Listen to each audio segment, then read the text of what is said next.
स्वागत है आपका अपने यूट्यूब चैनल 10th एक्सप्रेस पे।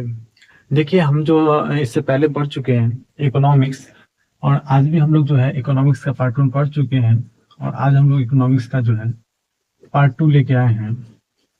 पार्ट 2 इसमें जो हम लोग आगे पढ़ने वाले हैं, पिछले क्लास में जो हम लोग पढ़ लिए थे, क्या क्या पढ़ लिया उसको थोड़ा रिवाइज कर लेते हैं। देखिए पिछले क्लास में हम लोग जो पढ़े थे अर्थव्यवस्था के बारे में पढ़े थे। किसके बारे में पढ़े थे? अर्थव्यवस्था। और ये जो अर्थव्यवस्था है इकोनॉमिक्स के चैप्टर फर्स्ट में हम लोग को पढ़ना है अर्थव्यवस्था। अर्थव्यवस्था एवं इसके विकास का इतिहास। ये इकोनॉमिक्स का जो है चैप्टर पहला में हम लोग को जो है पढ़ना था अर्थव्यवस्था। और अर्थव्यवस्था के बारे में हम समझे कि अर्थव्यवस्था एक ऐसा तंत्र या ढांचा है, जिसके अंतर्गत समस्त आर्थिक क्रियाएं जो है संपादित की जाती है, उसे हम लोग क्या बोलते हैं? अर्थव्यवस्था कहते हैं। और इसमें जो हम लोग आर्थिक क्रिया के बारे में जाने थे कि ये जो आर्थिक क्रिया होता क्या है, फिर हम लोग जो जाने थे आर्थिक क्रिया को जाने थे। देखिए आर्थिक क्रियाएं क्या होती हैं, तो बोलेंगे हमारी वे सभी क्रियाएं जिनसे हमें आय की प्राप्ति होती है आर्थिक क्रियाएं कहलाती हैं। तो हमारी वे सभी क्रियाएं जिनसे हमें आय की प्राप्ति होती है आर्थिक क्रियाएं कहलाती है। तो हम लोग जो है यहाँ पे देख लिए थे अर्थव्यवस्था, फिर हम लोग आर्थिक विकास देखे थे, फिर हम लोग देखे थे अर्थव्यवस्था का ढांचा। क्या देखे थे? अर्थव्यवस्था का ढांचा। तो इसका हम ढांचा क्या देखे थे कि अर्थव्यवस्था का जो है 3 भागों में बांटा गया है। कितने भागों में बांटा गया है? 3 भागों में। वो कौन कौन से भाग थे देख लेते हैं। तो पढ़े थे हम लोग जो है प्राथमिक क्षेत्र। क्या पढ़े थे? पहला प्राथमिक क्षेत्र।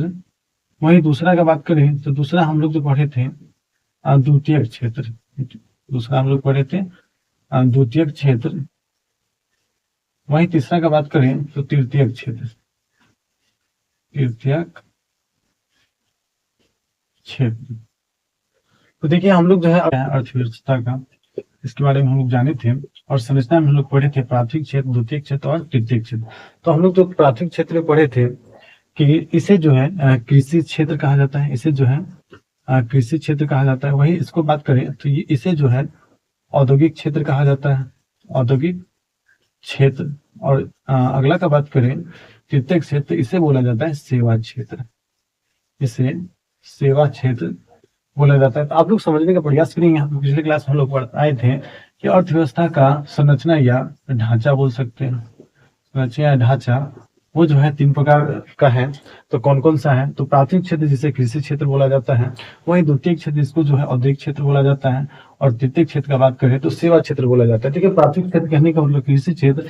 इसके अंतर्गत जितने भी खेती बाड़ी होंगे, पशुपालन होंगे, मत्स्य पालन होंगे, यानी कि भूमि पे अधिकतर जो क्रियाएं होंगी वो आ जाएंगे आप लोग को कृषि क्षेत्र में। वही द्वितीय क्षेत्र का बात करें तो इसमें विभिन्न प्रकार के उद्योग धंधे आ जाएंगे। वही तृतीय क्षेत्र का बात करें तो इसमें जो है सेवा क्षेत्र आएगा, जैसे कि बैंकिंग सेवा हो गया, वकील हो गया, डॉक्टर हो गया, ये सब जो है सेवा क्षेत्र के अंतर्गत आते हैं। परिवहन हो गया, ये सब जो है सेवा क्षेत्र के अंतर्गत आते हैं। फिर हम लोग जो है आगे देखते हैं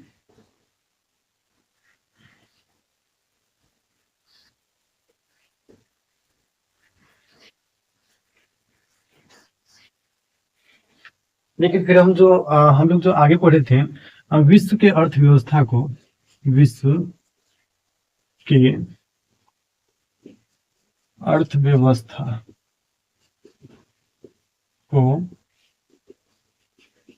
3 भागों में बांटा गया है। विश्व के अर्थव्यवस्था को जो है 3 भागों में बांटा गया। कौन कौन से भागों में बांटा गया वो हम लोग जान लेते हैं। तो पहला तो पूंजीवादी अर्थव्यवस्था, पूंजीवादी अर्थव्यवस्था। वही दूसरा का बात करें तो समाजवादी अर्थव्यवस्था, समाजवादी अर्थव्यवस्था। और वही हम लोग जो है तीसरा का बात करें तो मिश्रित अर्थव्यवस्था, मिश्रित अर्थव्यवस्था। तो विश्व के अर्थव्यवस्था को जो है 3 भागों में बांटा गया है। तो कौन कौन से हो जाएगा? तो पहला तो पूंजीवादी अर्थव्यवस्था, दूसरा समाजवादी अर्थव्यवस्था और तीसरा जो है मिश्रता। ये विश्व की अर्थव्यवस्था को जो है 3 भागों में बांटा गया है। एक तो हमारा पूंजीवादी अर्थव्यवस्था हो गया, दूसरा जो है समाजवादी अर्थव्यवस्था हो गया और तीसरा जो है मिश्रित अर्थव्यवस्था हो गया। पूंजीवादी अर्थव्यवस्था कहने का मतलब इसमें वस्तुओं के उत्पादन और वितरण पर जो है किसका अधिकार होगा? तो पूंजीपतियों का अधिकार होगा, यानी कि निजी व्यक्तियों का अधिकार होगा। तो इसे क्या बोलेंगे? पूंजीवादी अर्थव्यवस्था। वहीं इसका एग्जाम्पल का बात करें कौन कौन से देश पूंजीवादी अर्थव्यवस्था है, तो अमेरिका, जापान हम लोग बोल सकते हैं। वहीं बात करें जो है समाजवादी अर्थव्यवस्था, तो इसमें जो है वस्तुओं के उत्पादन एवं वितरण पर जो है सरकार का नियंत्रण होता है। इसे क्या बोलेंगे? समाजवादी अर्थव्यवस्था। इसका जो एग्जाम्पल होगा चीन हो जाएगा, क्यूबा हो जाएगा। वहीं बात करें हम लोग मिश्रित अर्थव्यवस्था का, तो इसमें जो है उत्पादन एवं वितरण पर जो है सरकार का अधिकार होता है। तो इसे क्या बोलेंगे? मिश्रित अर्थव्यवस्था।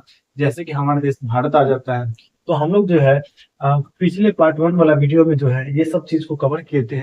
उसमें जो बहुत पूरा जो एक्सप्लेनेशन के साथ जो है बताया गया है, इसमें हम लोग थोड़ा सा रिवाइज कर लिए हैं। आज जो हम लोग पढ़ने वाले हैं वो देखेंगे।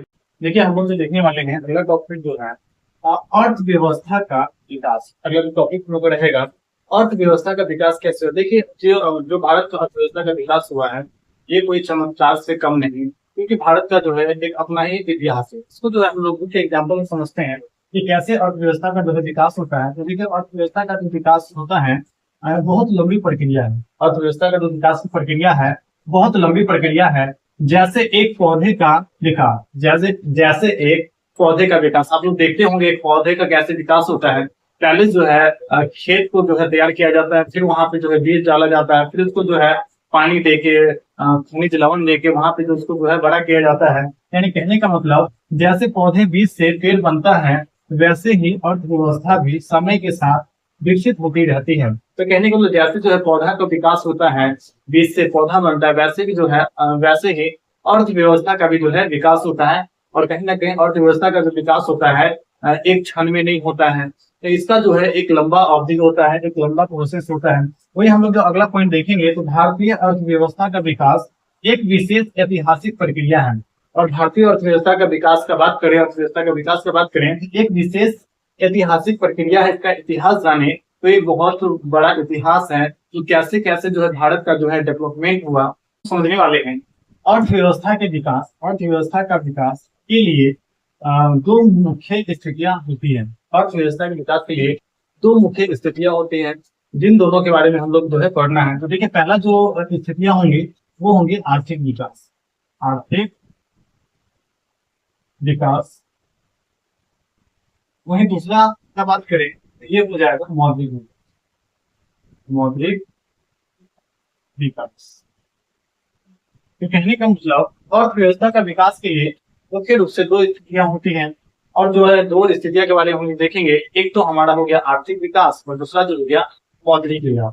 चलिए बारी बारी से हम लोग जो है आर्थिक विकास और मौद्रिक देख लेते हैं। सबसे पहले आर्थिक विकास के बारे में, आर्थिक विकास के बारे में देखिए यह आर्थिक नियोजन के माध्यम से होता है। इसका जो विकास होता है आर्थिक नियोजन के माध्यम से होता है, इकोनॉमिक प्लानिंग के माध्यम से होता है। वही बात करें इसकी परिभाषा की तो इसका जो है परिभाषा को लेके और शास्त्रियों में जो है मतभेद है। और इन्होंने जो बताया है कि इसकी जो है एक परिभाषा समान नहीं हो सकती, इसकी परिभाषा एक समान नहीं हो सकती। लेकिन हम लोग जो है कुछ अर्थशास्त्रियों की परिभाषा जो देख लेते हैं जो इनके बारे में क्या परिभाषा दी है। जैसे कि हम लोग एक अर्थशास्त्री के बारे में पढ़ेंगे प्रोफेसर रोस्टोव के अनुसार। प्रोफेसर रोस्टोव के अनुसार ये क्या बोले हैं? तो प्रोफेसर रोस्टोव जी बोले हैं आर्थिक विकास एक ओर श्रम शक्ति में वृद्धि की दर तथा दूसरी ओर जनसंख्या में वृद्धि के बीच का संबंध है। प्रोफेसर रोस्टोव जो बोल रहे हैं कि आर्थिक विकास जो है एक और श्रम शक्ति में वृद्धि है, श्रम शक्ति आप लोग समझ रहे होंगे मजदूरी में वृद्धि की दर है। वही दूसरी ओर जो है जनसंख्या में वृद्धि के बीच का संबंध है। तो जनसंख्या में जो वृद्धि हो रहा है, ठीक है, जनसंख्या में वृद्धि हो रहा है, उसी के बीच का जो है संबंध है। तो ये जो कहना था प्रोफेसर रोस्टोव के कहना था, प्रोफेसर रोस्टोव के इसे कहते हैं आर्थिक विकास में ही जो पॉइंट है समावेशी विकास। समावेशी विकास हम लोग जो अगर यहाँ से इसको पढ़ते हैं जहां से हम लोग को समझ में आ जाता है कि समा माने सभी और वेशी माने सभी को, समावेशी यानी कि सबका, समावेशी माने सबका और विकास यानी कि सबका हम लोग क्या करेंगे? विकास करेंगे।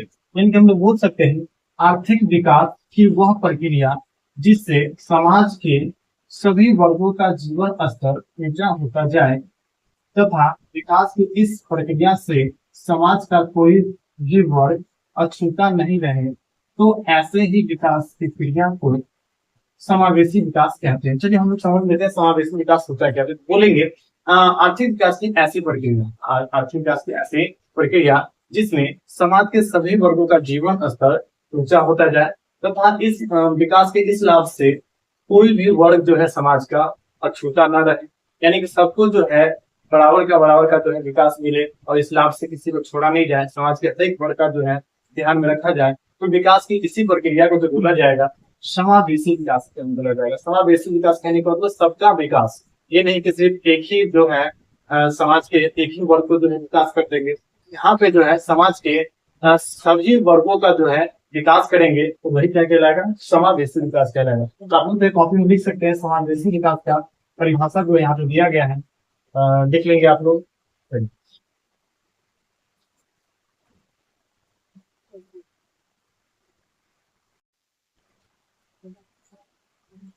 चलिए वही हम जो देखते हैं आर्थिक विकास का अन्य अर्थशास्त्री के अनुसार जो है क्या परिभाषा है। देखिए एक और अन्य अर्थशास्त्री जो है प्रोफेसर मेयर एवं वाल्डवीन के अनुसार, प्रोफेसर मेयर एवं वाल्डवीन के अनुसार जो है और आर्थिक विकास का क्या परिभाषा इसको देखने वाले हैं। तो देखिए ये इनका कहना है आर्थिक विकास एक ऐसी प्रक्रिया है, आर्थिक विकास एक ऐसी प्रक्रिया है जिसके द्वारा दीर्घकाल में किसी अर्थव्यवस्था की वास्तविक राष्ट्रीय आय में वृद्धि होती है। कहने का मतलब अर्थव्यवस्था एक ऐसी प्रक्रिया है जिसके द्वारा दीर्घकाल कहने का तो लंबे अवधि में किसी अर्थव्यवस्था की वास्तविक राष्ट्रीय आय में जो है वृद्धि होती है। देखिए जैसे जैसे हम लोग का अर्थव्यवस्था बनेगा उसका तो एक लंबी स्थिति होने करेगा, है कि नहीं, एक लंबी स्थिति होगा यानी कि एक लंबा अवधि तक होगा और उससे हम लोग का फायदा क्या होगा, उसका जो एक अच्छा सा रिटर्न मिलेगा, हम लोग को क्या मिलेगा, अच्छा सा रिटर्न मिलेगा, यही कहना था।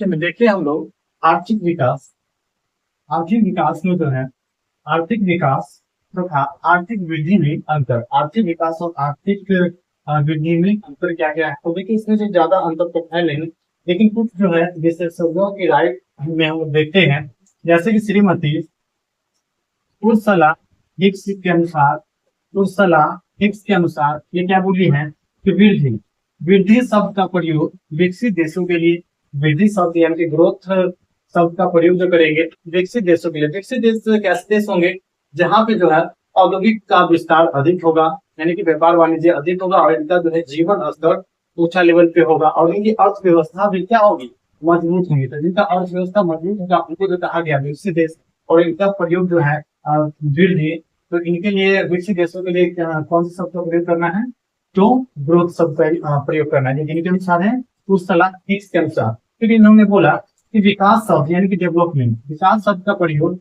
विकासशील देशों के लिए, विकासशील कहने का मतलब जिनकी अर्थव्यवस्था जो है कृषि आधारित होती है, जिनकी अर्थव्यवस्था जो होती है कृषि आधारित होती है, इनका जीवन स्तर जो निम्न होता है और इनकी अर्थव्यवस्था भी जो है कमजोर होती है, इनका जो डेवलपमेंट होता है, विकास होता है, वो धीरे धीरे होती है। तो यही कहना था उर्सुला हिक्स का कि ग्रोथ शब्द का जो प्रयोग होगा वो विकसित देशों के लिए और वही विकासशील डेवलपमेंट शब्द का प्रयोग होगा विकासशील देशों के लिए होगा। आप लोग समझ रहे हैं यहाँ तक कि उर्सुला हिक्स क्या बोल रही है।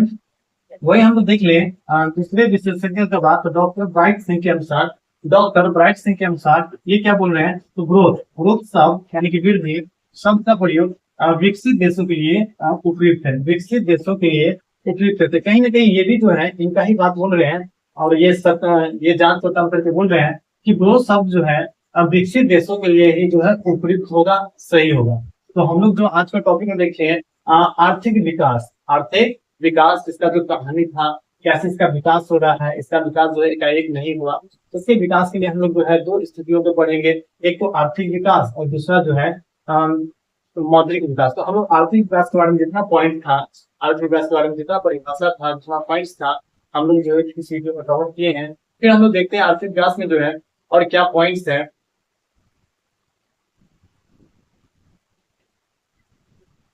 चलिए अर्थव्यवस्था के विकास में ही एक और टॉपिक है अर्थव्यवस्था के विकास में सतत विकास। देखिए सतत, सतत का अर्थ होता है लगातार, सतत का अर्थ होता है लगातार, यानी कि ऐसा विकास जो जारी रह सके, टिकाऊ बना बना रह सके। और इसमें जो है न केवल वर्तमान पीढ़ी का विकास किया जाता है, बल्कि भविष्य पीढ़ी को भी ध्यान में रखते हुए विकास किया जाता है। कहने का मतलब ऐसी विकास जो जारी रह सके, ऐसी विकास जो जारी रह सके, टिकाऊ बना रह सके, टिकाऊ बना रह सके। सतत विकास में न केवल वर्तमान पीढ़ी, सतत विकास में न केवल वर्तमान पीढ़ी बल्कि भावी पीढ़ी के विकास को भी ध्यान में रखा जाता है। भावी कहने का मतलब भविष्य पीढ़ी को भी ध्यान में रखा जाता है और तब विकास किया जाता है। इसमें जो है पर्यावरण को बिना नुकसान पहुंचाते हुए और भविष्य को ध्यान में रखते हुए जो विकास किया जाता है, उसे हम लोग क्या कहेंगे, सतत विकास कहेंगे। और ये जो है जारी रहता है और ये जो है टिकाऊ भी बना रहता है। तो ऐसे ही विकास को हम लोग बोलेंगे सतत विकास। तो आप लोग जो है सतत विकास का परिभाषा जो है अपने कॉपी में नोट कर सकते हैं। तो आज के लिए इतना ही, मिलते हैं हम लोग अगले क्लास में। तो हम लोग जो है अर्थव्यवस्था के विकास के बारे में हम लोग पढ़ रहे थे, और अर्थव्यवस्था के विकास में जो है दो टॉपिक के बारे में पढ़ना था, एक तो आर्थिक विकास और दूसरा जो था मौद्रिक विकास। तो आर्थिक विकास के अंतर्गत जितने भी पॉइंट थे, जितने भी टॉपिक थे, सभी को हमने जो है कवर किया है। अब जो बचा उसको जो है अगली क्लास में कवर करेंगे। आज के लिए इतना ही।